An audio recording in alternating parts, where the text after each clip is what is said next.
E aí, meus queridos, vamos mais um pedacinho de uma aula para a gente estar tirando aí as nossas dúvidas, fazer uma revisãozinha rápida do conteúdo. Bom, o nosso foco hoje é trabalhar sobre os agentes modeladores do relevo, seja eles internos, externos. Se houver necessidade, nós vamos fazer aí Vamos dividir a aula para que fique mais fácil, né? Para vocês compreenderem, para não ficar muito extenso. Espero que vocês, né,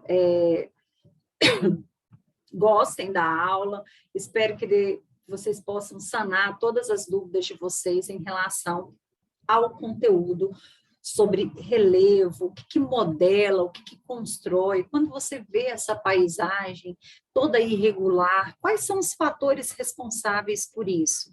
Né? Aqui você está vendo o sol tem a ver, né? O sol modela essa paisagem, então nós vamos estar falando sobre isso, sobre os fatores tanto internos quanto externos dentro do processo do modelado terrestre. Então nós vamos estar falando aí, como eu já havia dito para vocês, dando enfoque para os agentes modeladores internos do relevo. Ou também, como nós podemos falar, exógenos. Tudo que você ouvir interno é a mesma coisa que exógeno. Quais são os agentes modeladores internos ou endógenos? Guarda isso na cabecinha de vocês. Vulcanismo, abalo sísmico, tectonismo, todos eles são agentes construtores do relevo. O tectonismo, ele pode ser, tá, tanto movimentos verticais, que é o epirogênese, que pode dar origem a relevos aí como o Graben, como o Rorschach, tá? Lembrando que o Graben, como as forças são verticais, ele dá uma baixada no relevo. E forças verticais, o Rorschach, ele só ergue. Já mostro a imagenzinha para vocês. Temos também, dentro do tectonismo, o movimento orogenético, que são forças horizontais, tá? Onde o relevo ou ele dobra ou ele quebra. Quando ele dobra, que a gente fala aí do tectonismo orogenético, nós teremos aí os dobramentos modernos, que são os picos mais elevados do mundo. Aqui, os Rorschachs, como eu havia dito, há o soerguimento, tá vendo? São forças verticais. Os Graben, ele desce, dá um rebaixamento. A orogênese são forças horizontais, onde o relevo ele vai estar dobrando, devido à plasticidade dessa rocha. Então, a rocha, por ser mais maleável, mais plástica, ao receber essa pressão, no mesmo sentido que nós falamos de pressões convergentes aí, horizontais, o relevo vai dobrar, vai dar origem aí aos dobramentos modernos. Quando a força é convergente, no mesmo sentido, né? Mas as rochas são bem resistentes, como uma rocha magmática ou ígnea, ele não dobra, ele quebra. Aí, então, ele vai fraturar, ele pode ter uma falha normal, onde uma sobe, a outra desce, ou transversa, ou transcorrente, mas tudo é orogênese em forma de falha. Tudo isso ocorre, né, a partir da tectônica de placas. Então, todos os agentes endógenos, eles ocorrem a partir do movimento das placas tectônicas, que só foi possível a partir das investigações oceanográficas, a partir da teoria da tectônica, a partir da teoria da deriva continental. Só a partir disso é que eles conseguiram chegar a todo esse conhecimento em relação ao vulcanismo, abalo sísmico, tectonismo. Lembrando que abalo sísmico é a mesma coisa que terremoto, tá? Vulcanismo é o processo de erupção vulcânica e o tectonismo tem tudo a ver aí com o processo de construção dos relevos. E os três só ocorrem porque chegaram à conclusão que toda a crosta terrestre está fragmentada, quebrada, boiando sob o magma. E ainda mais, eles perceberam que todos os locais que estão em limites de placas tectônicas, eles são mais instáveis. Então, pode ter mais erupção vulcânica, mais abalo sísmico, dobramentos modernos, todos os locais que estão em limites de placas tectônicas. Então, dentro da deriva continental proposta por Alfred Wegener, ele dizia que havia uma única massa continental, ao qual ele deu o nome de Pangeia, circundada por um único oceano, como vocês podem ver aqui, ó, o Pantalassa, um único mar, tudo juntinho, dentro da concepção de Alfred Wegener. Mas para Wegener havia, né, um único continente e só os continentes se deslocavam. Ele embasou a teoria dele, né, no fato desses continentes estarem dançando, tanto é que alguns estudiosos falam que ele dizia da dança dos continentes. Como vocês podem observar aí, esse deslocar dos continentes, somente dos continentes. Ele embasou toda a teoria dele a partir da semelhança de fósseis que ele encontrou tanto na América do Sul como na África, e no encaixe perfeito aqui, ó, da América do Sul com o continente africano. Foi onde Alfred Wegener embasou a teoria dele. Como vocês podem ver nessa imagem aí também, o encaixe perfeito dos continentes e o fato dele ter encontrado fósseis nos dois. Só que Alfred Wegener não conseguiu que a teoria dele fosse aceita no meio científico. Só em meados do século XX, com ainda, né, com inovações tecnológicas, eles foram ao fundo do Oceano Atlântico e perceberam que as rochas coletadas no fundo do Oceano Atlântico, elas tinham datações diferenciadas. Quanto mais no meio do continente, elas eram mais recentes. No meio do oceano, mais recentes. Mais distantes, né, do oceano, mais próximas ao continente, elas eram mais antigas. Então, diante disso e de estudos com físicos, eles chegaram a uma conclusão que não era só os continentes que estavam à deriva, mas toda a crosta terrestre estava à deriva, boiando sobre o magma. E daí foi possibilitado a confirmação da teoria de Alfred Wegener, né, da existência da Pangeia, do deslocar, do surgimento de duas massas continentais, como a Laurásia e a Gondwana. Toda a região da Laurásia deu origem aí ao continente americano, ao continente eurasiático, a Gondwana deu origem à América, à África, à Antártida, à Oceania, à Índia, né? Tanto é que se vocês observarem aqui, ó, dá para perceber a Índia aqui, Índia aqui, Índia aqui. A Índia aqui, somente, né, na Mesozoica, na era Cenozoica, no período terciário, que ocorreu a formação aqui, ó, do Himalaia, que é um dobramento moderno, quando a placa indo-australiana colidiu com a placa eurasiática, que é essa daqui. E se vocês observarem, no Cretáceo, que é o período da era Mesozoica, ocorreu a formação do Oceano Atlântico aqui, ó, porque até então ele não existia. No Jurássico, estava tudo grudadinho.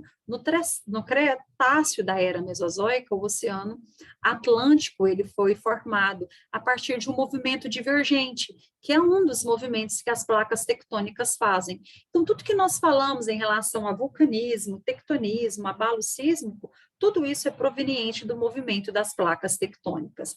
Então, vale ressaltar que dentro de todos os estudos feitos, eles estruturaram a Terra em crosta, manto e núcleo. E vale lembrar que a crosta, ela constitui a litosfera. E é essa litosfera, que é a camada rochosa, que é dividida em porção continental e porção oceânica, que está toda quebrada, toda fragmentada. É ela que constitui as placas tectônicas, que estão boiando sob o manto. O manto ele é de material bem pastoso e muito aquecido pelo núcleo, que também é chamado de NIF, porque ele é composto por níquel e ferro. Então, nós sabemos que o manto, por ser muito quente e constantemente aquecido pelo núcleo, ele realiza um movimento convectivo. Próximo ao núcleo, ele é mais quente, ele sobe, esfria e desce. Esse movimento circular feito pelo manto e as placas tectônicas boiando sob o manto, acima da astenosfera, que é nem tão rígida como a crosta e nem tão plástica como o manto, é lá que ocorre o movimento. E assim as placas tectônicas elas se deslocam em sentido convergente, tá? Em sentido divergente e em sentido transformante. Como vocês podem perceber aqui, ó, aqui é o movimento que o magma está fazendo, o movimento de ascensão, e está gerando aqui uma divergência, uma expansão da crosta, que pode dar origem aqui à dorsal mesoatlântica. É aqui que foi possível construir o assoalho do Oceano Atlântico, tá?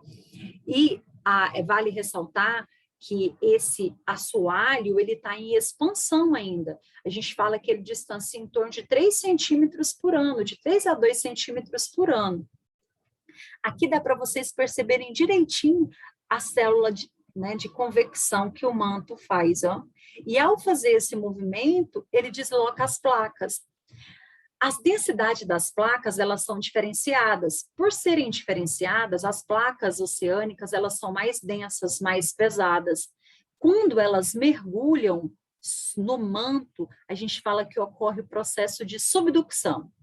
Ela vem para o manto, é derretida, absorvida, e aqui ocorre a orogênese, o tectonismo orogenético. Toda essa região aqui, ó, constitui o tectonismo orogenético. Um exemplo desse processo é a formação da Cordilheira dos Andes, na América do Sul, quando duas placas tectônicas se colidiram, a placa Nazca, oceânica, com a placa sul-americana continental. Então, as duas convergiram. A Nazca mergulhou e soergueu a placa sul-americana, dando origem aí ao tectonismo orogenético, formando a cadeia montanhosa dos Andes, que é um dobramento moderno. E vale ressaltar que o Brasil, ele não tem dobramento moderno, porque ele está no centro de uma placa tectônica. Aqui dá para vocês perceberem também, ó, a placa sul-americana, a Nazca sendo subductada, ela chega até a astenosfera, então ela é absorvida, né, e fundida pela astenosfera. Ao ser absorvida e fundida, ela pressiona e dobra. Foi aqui que formou os Andes. Aqui a placa africana, como vocês estão vendo aqui as setas opostas, ela diverge, ambas vão para sentido oposto, como essa imagem aqui do meio. Ao vir para sentido oposto, ela vai liberando magma, uma área com bastante erupção vulcânica, então nesse local ocorre vulcanismo, renovação do relevo, porque a crosta racha. Nela rachar, libera magma. O magma entra em contato com a água e solidifica, formando aí a dorsal mesoatlântica. Então aqui nós temos um movimento, tá, divergente. Aqui nós temos um movimento convergente, seguido de subducção. Aqui tem as placas tectônicas, como vocês podem ver, a placa de Nazca, a placa sul-americana. Essas duas placas, elas realizam movimentos convergentes. Essas duas placas, movimentos divergentes. Então, daqui até aqui é onde eu disse a vocês que tem a dorsal mesoatlântica. Aqui já é lá acima do nível do mar. Essa região toda de norte a sul, a porção oeste é composta por dobramentos modernos, porque estão em encontros de placas tectônicas, em limites de placas tectônicas. Então, se você pega aqui o continente americano, de norte a sul, toda a porção oeste dele é constituído por cadeia montanhosa.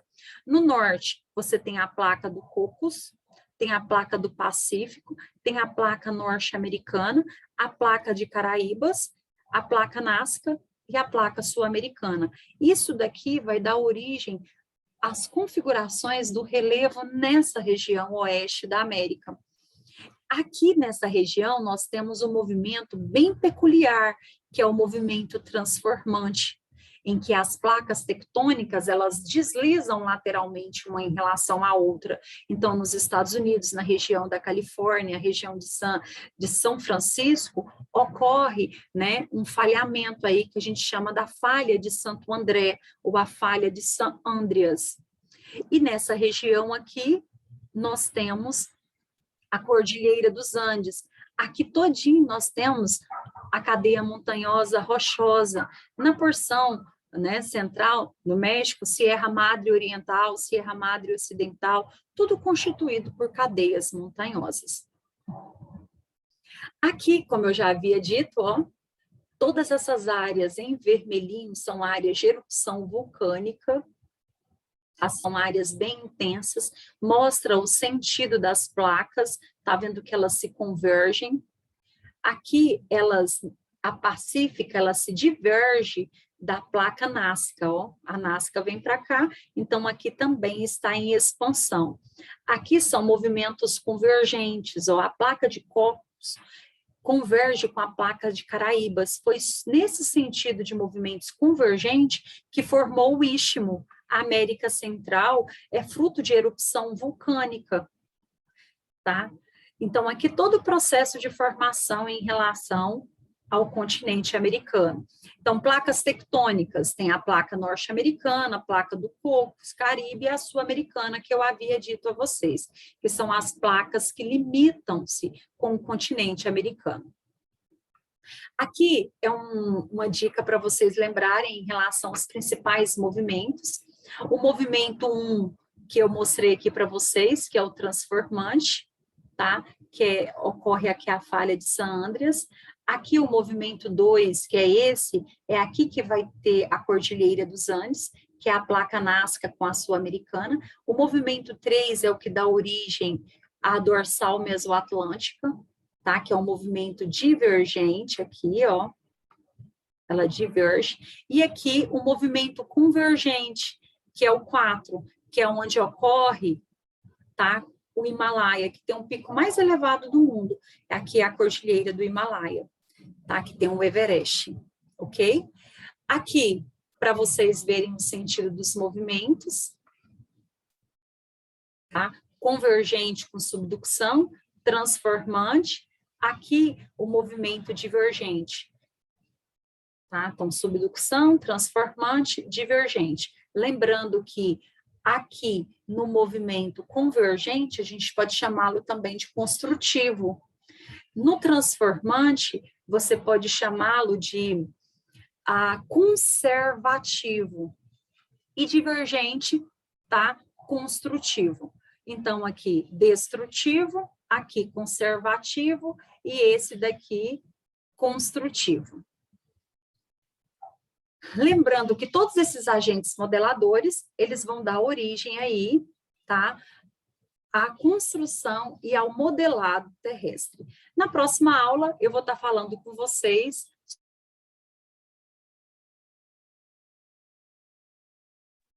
Na próxima aula, eu vou estar falando com vocês sobre os agentes modeladores externos do relevo. Então, até a próxima.